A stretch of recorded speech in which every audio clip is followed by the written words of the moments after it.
1 be silent as they listen for the next call. GLS is go for core stage tank pressurization. The core stage tank is now pressurizing to flight levels. The replenish valve to the liquid hydrogen tank now closing. The liquid oxygen tank will come a little later.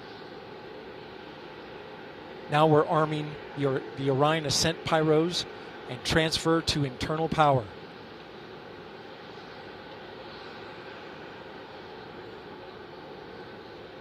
The launch abort system, or LAS jettison motor, is now armed. On this flight, the abort motor is inactive because there is no crew on board. Up next is the flight termination system, or FTS, which gives the Space Force the ability to destruct the rocket if it goes in the wrong direction. Let's listen in for that.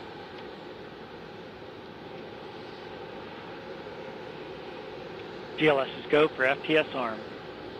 The flight termination system is now armed. Coming up at 4 minutes and 40 seconds, a big moment. This is where the RS-25 engines and their bleed go to high flow. It's been a little tricky to dial in. GLS is go for LH2 high flow bleed check.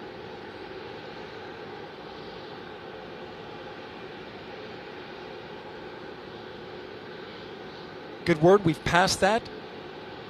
The cryo team got the LH2 engine bleed pressure loop dialed in. They are now at the right temperature for launch. Countdown continues. T-minus 4 minutes, 15 seconds. Up next, GLS fires up the CAPUs. Those are high-speed turbines which provide pressure to hydraulic pumps that steer the RS-25s. Stands for Core Stage Auxiliary Power Unit Start. GLS is go for core stage APU start. That now leads to the thrust vector control test at T-minus 2 minutes and 30 seconds. That can proceed now, and we will see the engines gimbal at the bottom of the core stage.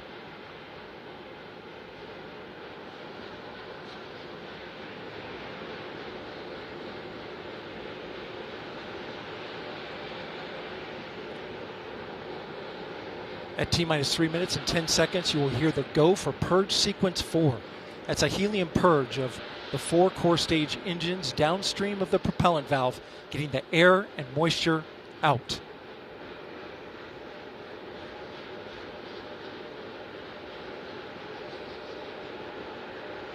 GLS is go for purge sequence 4. And in just a few seconds, GLS will close the core stage LOX vent, liquid oxygen. The white vapor cloud caused from the super cold gaseous oxygen condensing the water in the atmosphere will disappear. You see it coming out there now. And there it goes, it's closed. LOX vent closed, pressure rising in the core stage LOX tank to flight levels. Coming up in 15 seconds, look for that thrust vector control actuator test. Engines will gimbal.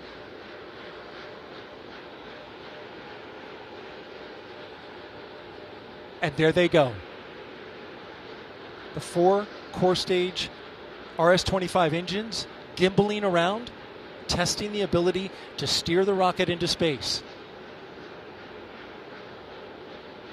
They will operate at 109% performance. Each RS-25 throwing down 500,000 pounds of thrust. All 4, 2 million pounds. All together with the boosters, 8.8 million pounds of thrust. GLS is go for upper stage to internal power. Now the upper stage has gone to internal power. So power is removed from the rocket's upper stage, the ICPS, and it's been switched to battery power. The same milestone is coming up for the core stage at T-minus 1 minute and 30 seconds.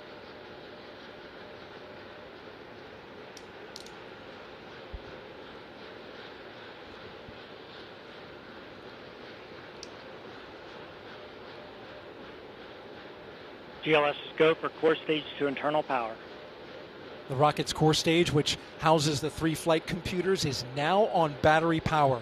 So there is no more hold time available because there's no more margin on the batteries. So if we have a hold, we'd have to recycle back to T-minus 10 minutes and recharge those batteries. The count continues. A note now, shortly after liftoff. 1 minute. Shortly after liftoff, Mission Control Houston will take control of the rocket, and my colleague, Leah Cheshire, will take over commentary. T-minus 50 seconds and counting. Coming up at T-minus 33 seconds, the GLS will hand off control to the ALS. This is the autonomous launch sequencer. On board the rocket, it will take over command and control of the rocket. But the ALS will check, make sure there's no holds coming from the ground up until T-minus 2 seconds. GLS, go for ALS. And we are go for ALS. The Space Launch System is now counting down to liftoff of Orion on its maiden voyage to the moon. Launch team can no longer recycle the count. Sound suppressor water now flowing 15. under the ML. And here we go. 10. Hydrogen GLS, burn-off go for igniters core stage initiated. engine 7, 6, 5. 4-stage engine start. 3, 2, 1. Boosters in ignition. And liftoff of Artemis I. We rise together back to the moon and beyond.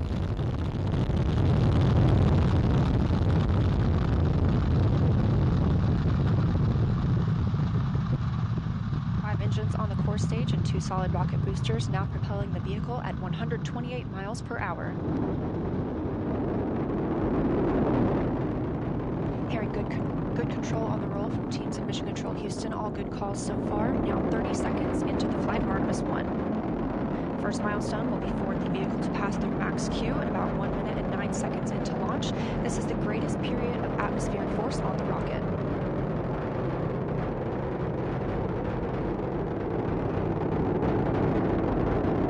SLS now traveling 607 miles per hour.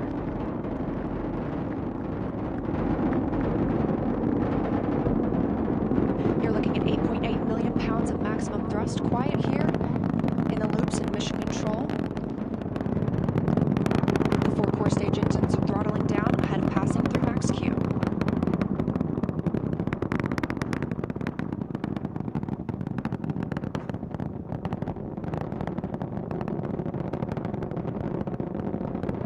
Now 1 minute, 21 seconds into the flight, traveling at 1,420 miles per hour. The 4 core stage engines are back at maximum thrust. The next major milestone will be for the solid rocket boosters to cut off and jettison at about 2 minutes and 11 seconds into the flight, so about 30 seconds from now. Again, quiet here in Mission Control Houston as teams continue monitoring the flight of Artemis I. We're now 16 miles downrange from the launch pad at Kennedy Space Center, traveling over 2,800 miles per hour.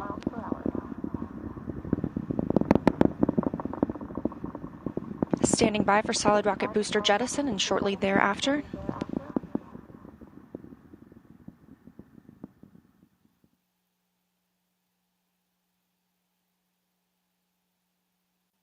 Confirmation that the solid rocket boosters have separated these 177-foot boosters.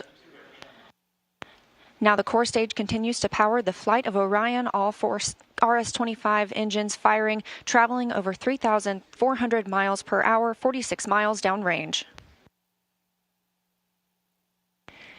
2 minutes and 36 seconds into the flight. Hearing nominal calls here in Mission Control Houston. We've still got 4 good engines on the core stage. Next up, we'll be looking for the service module fairing to separate. This is 3 15 by 15-foot fairing panels, providing structural support, protecting the service module. Those will separate at about 3 minutes and 11 seconds into flight, and very shortly thereafter will be followed by the launch abort system separation. Just over 3 minutes into the flight of Artemis I, now traveling over 4,060 miles per hour, 83 miles downrange. We just had confirmation that the service module fairing has separated.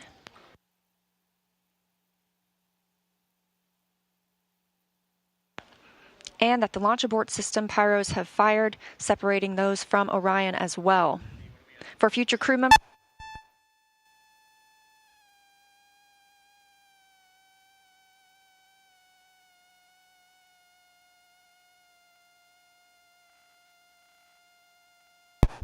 We just heard the call for 3-engine press, meaning if SLS were to lose an engine at this point in the mission, we could still achieve a nominal mission. We would just have an extended main engine cutoff time. However, we still have 4 good engines, all at maximum thrust right now, powering the first flight of Artemis at 5,200 miles per hour, 148 miles downrange.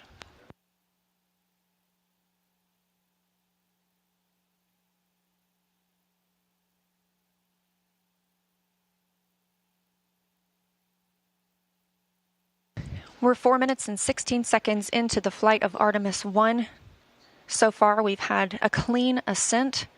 We saw those solid rocket boosters jettison about 2 minutes and 11 seconds after liftoff. Shortly after, we had the service module panels, fairings separate, as well as the launch abort system. The launch abort system was inert for this flight, except to perform this separation. Those 4 core stage engines will continue to fire and power the flight of Artemis I, now traveling over 6,800 miles per hour, 229 miles downrange. Booster flight controller reports that the engines are looking good.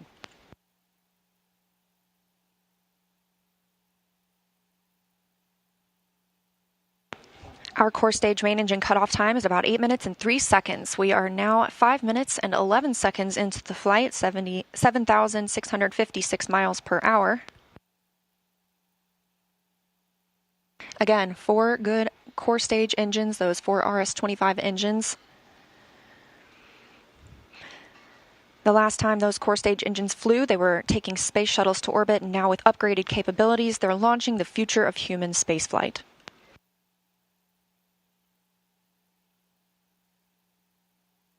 Five minutes, 42 seconds into the mission, we are now traveling 8,800 miles per hour, 345 miles downrange from the launch pad at Kennedy Space Center.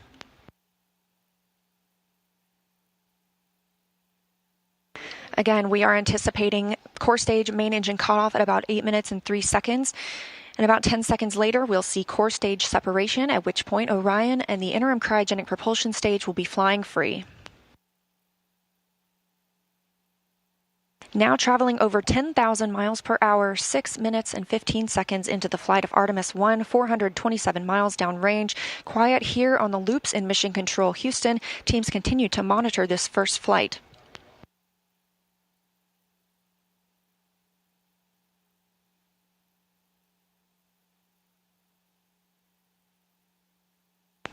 About a minute and a half now until that core stage main engine cutoff time. Our 4 core stage engines continue to fire at maximum thrust.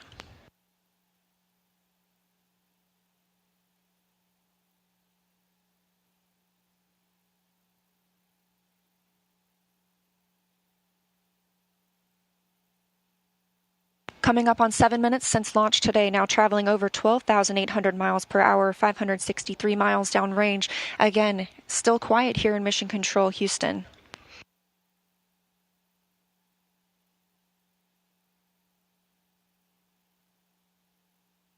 As we prepare for main engine cutoff, the 4 RS-25 engines are beginning to throttle down.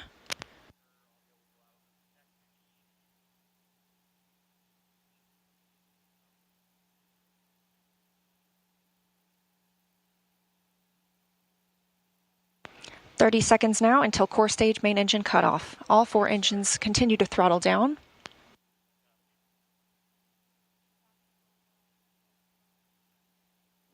Now 7 minutes, 45 seconds into the flight, traveling over 16,000 miles per hour. Continuing to hear good calls here in Mission Control Houston. We're standing by for core stage main engine cutoff.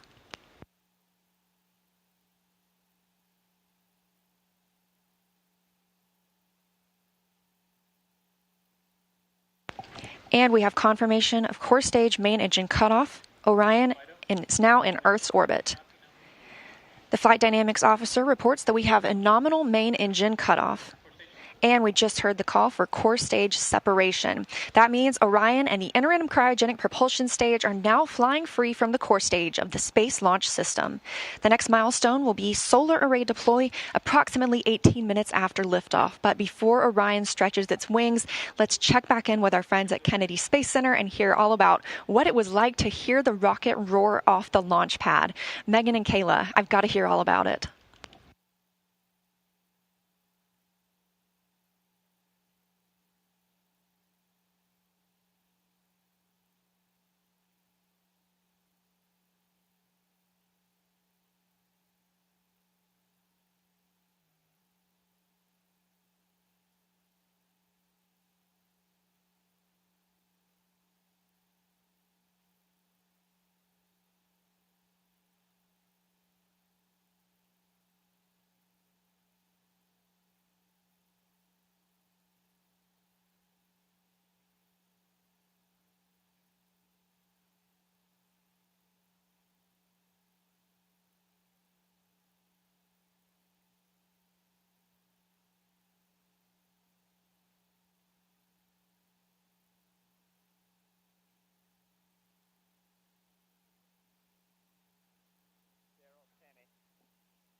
35:45 now.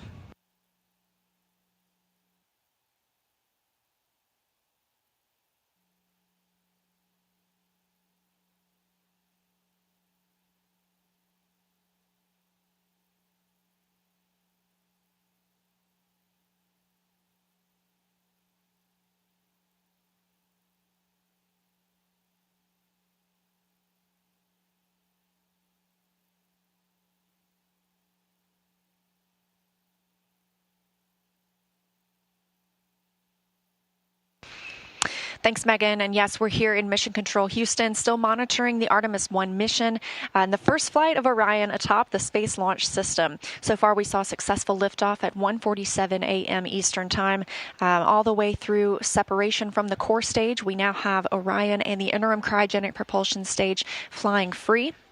And we've just heard that we have initiated solar array deploy. So we are turning our focus to that. The spacecraft was running on battery power, but stretching these wings will allow it to stop relying on those batteries and significantly extend the time it can stay in space.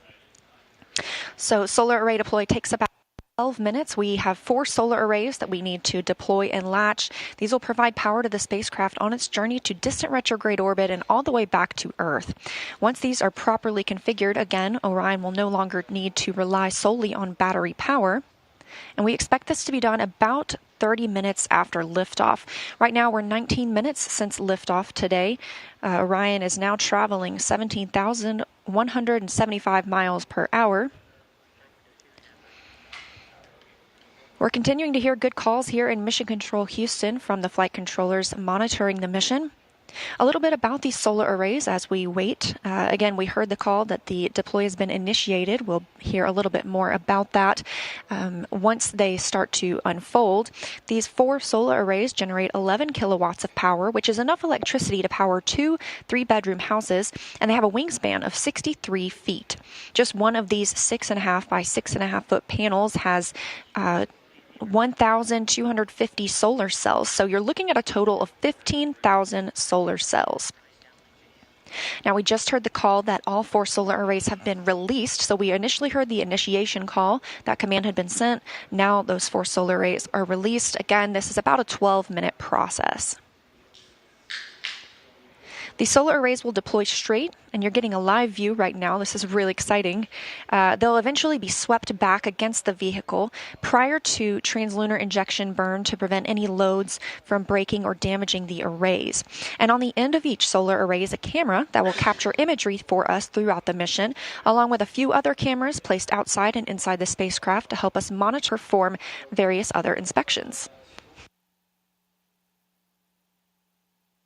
Of course, if you recall the Apollo capsule design, there were no solar arrays. We had fuel cells instead. So this design with arrays gives us the opportunity to stay in orbit longer since we practically have no limit to the energy available for use from the sun. Coming up on 21 minutes since liftoff. Orion is attached to the interim cryogenic propulsion stage. You can see those 4 solar arrays unfolding now. And again, Artemis I is a flight test. It's paving the way for a sustainable presence at the moon. Looking forward to the future, Gateway will be our space station in lunar orbit. And we have some similarities and differences in the solar arrays unfolding right now on Orion and those that'll be on Gateway. So like we're seeing now, these are deploying autonomously. The Gateway solar arrays will as well. And while these generate those 11 kilowatts of power, the 2 rollout solar arrays, or ROSAs, on Gateway will generate 60 kilowatts of power. That ROSA design is currently being tested aboard the space station. We have 2 new ones installed and a spacewalk conducted earlier today, preparing for another set.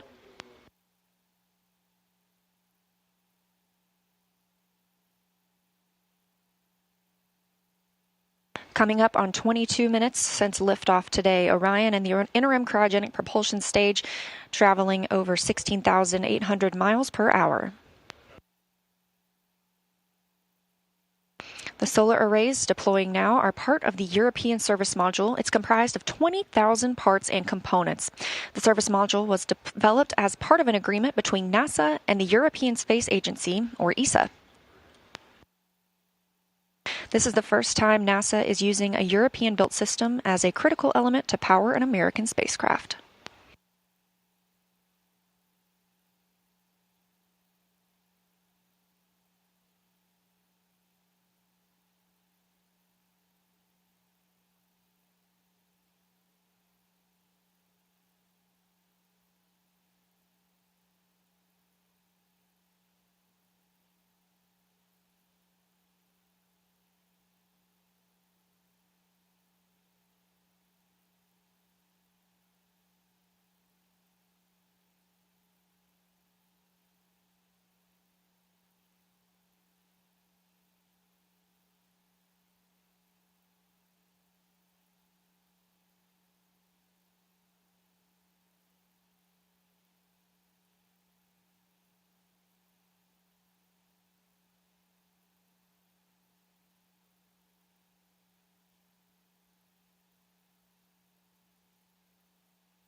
Coming up now, and 24 minutes into the flight of Artemis I, spacecraft now traveling at 16,500 miles per hour around the Earth. We are in solar array deploy, and we have confirmation all 4 arrays are deployed.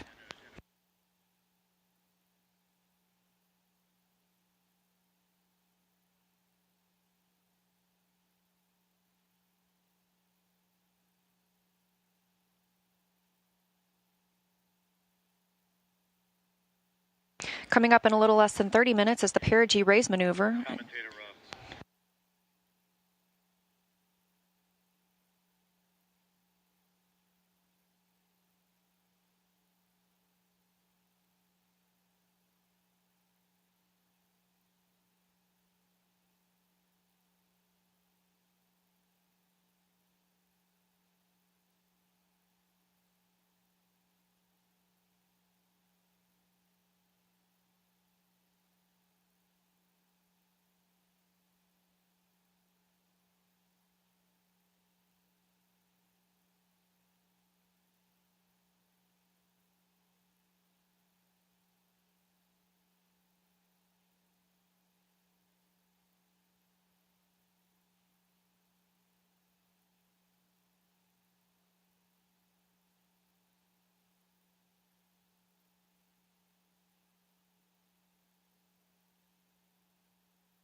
And with our launch at 1:41 Eastern Time this morning, we are looking for a perigee raise maneuver about 53 minutes into today's flight. Again, we are now 25 minutes and 47 seconds into the flight, and we have a complete deployment of all 4 solar arrays.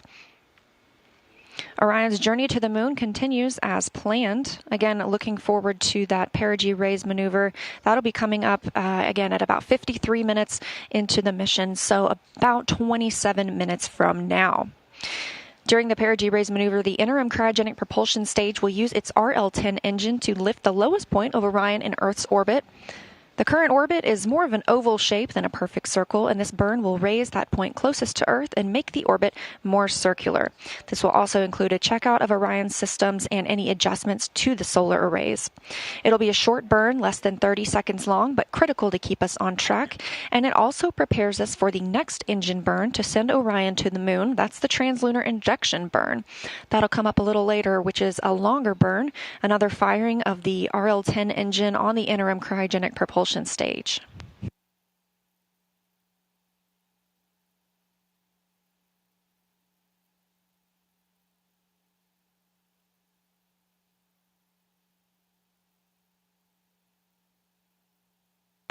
We caught a glimpse there of those solar arrays, and with all 4 solar arrays properly deployed, Orion's journey to the moon continues, and we've got more operational updates coming up shortly, but for now, I'm going to toss it back to Megan and Kayla at Kennedy.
Thanks, Megan. And it has been a pretty smooth ride so far. And we are now, again, like you mentioned, coming up on 36 minutes since launch. That puts us about 17 minutes into the until the perigee raise maneuver. That's going to be the maneuver that lifts the lowest point of Orion's orbit around the Earth and puts us where we need to be ahead of the translunar injection burn.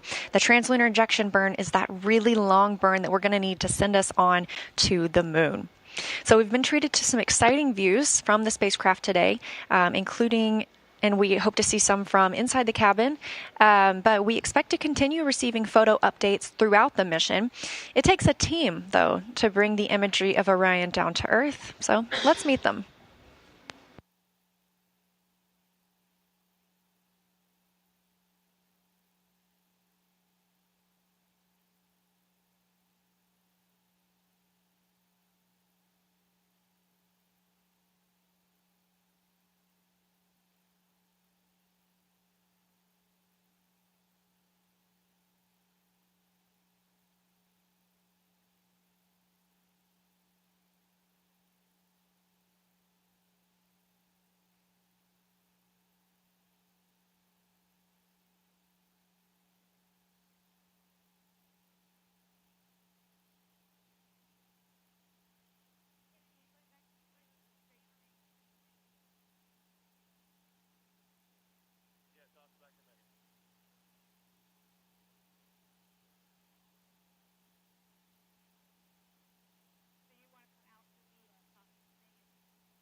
I love getting a look at those teams that we don't normally see, like the red team that Megan and Kayla just got to interview. A really big thanks to them and everyone that made this liftoff happen tonight.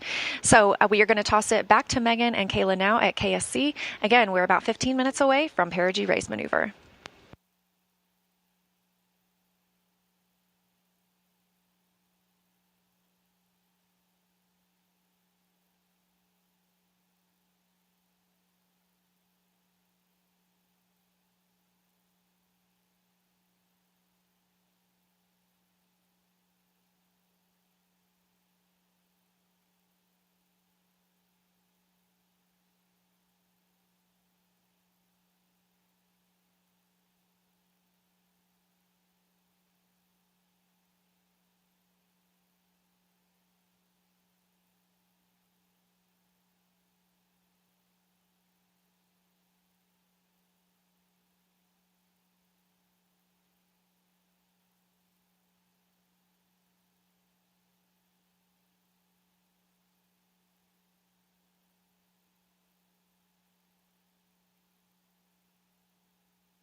Thanks, Megan. And you're right, we are coming up on perigee raise maneuver about 2 minutes from now.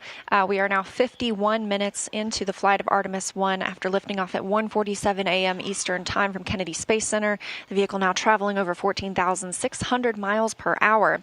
So during Orion's orbit of Earth, it reaches an apogee and a perigee. The apogee is the highest point above Earth's surface, and the perigee is the lowest. Therefore, this perigee raise maneuver is a firing of the ICPS RL-10 engine, and it's going to raise the lowest point of Orion's orbit over Earth. This also included a checkout of Orion's systems and any adjustments to the solar arrays. All 4 of those solar arrays, as you can see, are swept back. That's going to keep them from having any loads imparted that might damage them for use later in the mission. This also, the perigee raise maneuver, will put us in the proper position for the translunar injection burn. That's that really big and long burn that we need to send us to the moon.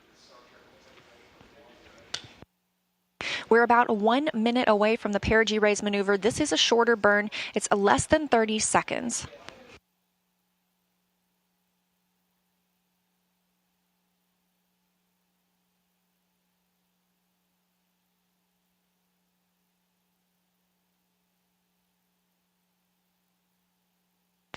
About 45 seconds until the perigee raise maneuver.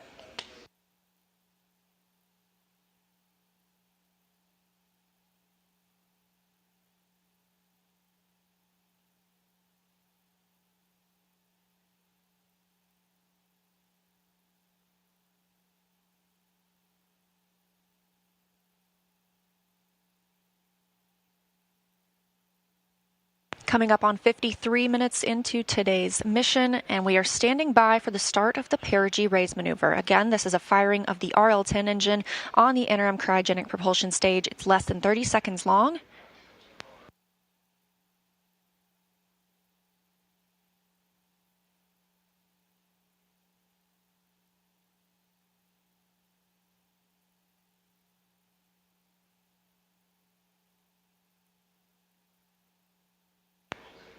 And we have confirmation of perigee raise maneuver ignition and full thrust.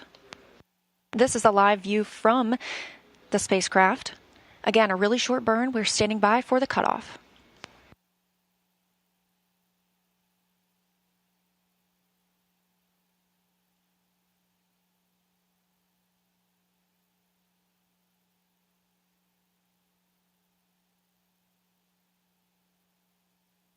And we have confirmation of perigee raise maneuver cutoff.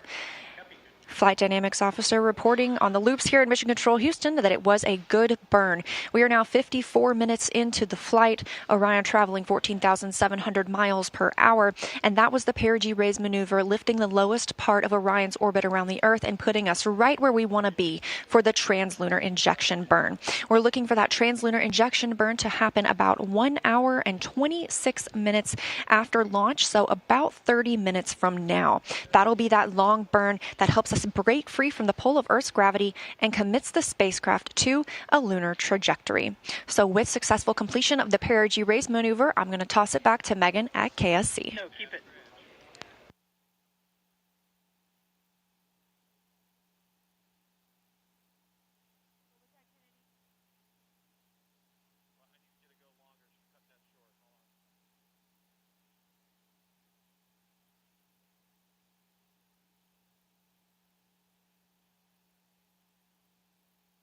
Now 55 minutes into the flight of Artemis I. Again, we had liftoff at 1:47 a.m. Eastern Time from Kennedy Space Center in Florida. Teams here in Mission Control Houston will continue monitoring the mission around the clock all the way until splashdown of the Orion capsule.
And we had a great ride to orbit today. We are now 1 hour and 2 minutes since we launched the Artemis I mission. Orion is traveling with the interim cryogenic propulsion stage, now almost 15,000 miles per hour. We recently saw the perigee raise maneuver. That's where we lifted the lowest point of Orion's orbit around the Earth, and it puts us in the perfect position to prepare us for translunar injection burn coming up in about 25 minutes.